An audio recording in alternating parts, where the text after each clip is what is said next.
I've been talking about my ham for a while, and I thought I'd do a video to show you how I make it.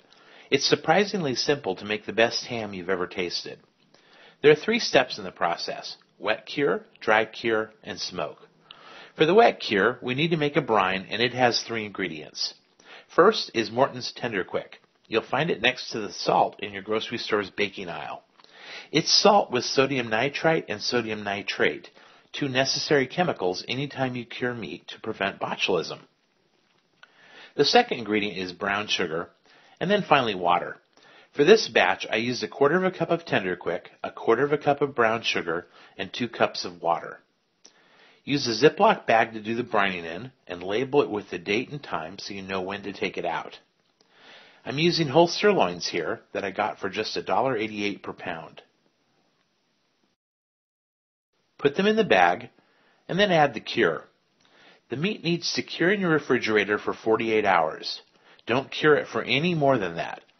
What I do is every time I go to the fridge over the next 2 days, I will flip the meat and give it a little shake. This evens out the curing.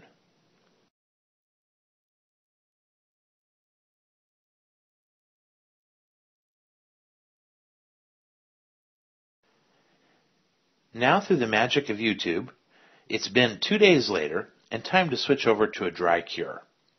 To make my dry cure, I use a cheap electric coffee grinder. I love this thing and recommend everybody get one.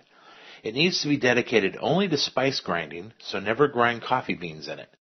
My base rub is made with 1 tablespoon of Morton's Tender Quick, 1 tablespoon of sugar, 1 tablespoon of whole peppercorns, and a teaspoon of granulated garlic. I don't stop with that, though. I go through my spice drawer looking for flavors that I like with pork. I used coriander, cumin, allspice, fennel seed, and chili powder. Everything goes into the grinder, and I run it until it's a fine powder. Next, pat the meat dry with a couple of paper towels, and then coat the meat with the rub. You want to work the rub into every nook and cranny. Then it's back in the fridge for 24 to 48 hours.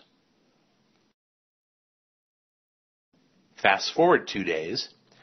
I put a bourbon, honey, and black peppercorn glaze on the ham before smoking. This is one last chance to spice the meat. My glaze is 1 tablespoon of Jim Beam, 1 tablespoon of honey, and 1 tablespoon of ground black pepper. Mix them all up to a paste and spread over the meat. The third step in the process is smoking the meat. The goal with most smoking is to get plenty of smoke but very little heat to the meat. To accomplish this, my pit has the firebox on one side and the smoker box on the other. It's tricky, though, because I don't have any real control over the temperature. It's better than using a grill where you use an indirect heat method, but not as good as a wood pellet grill like a Traeger where you have total temperature control.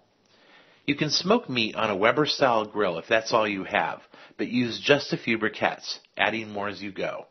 This is imperative. You don't want to cook the meat, just smoke it. I smoked the meat for 90 minutes. I get a lot of smoke, so that's plenty of time. With your particular setup, you're going to have to figure it out, finding the balance between the heat your setup applies and the amount of smoke you get. I froze one of the hams and the other one I baked.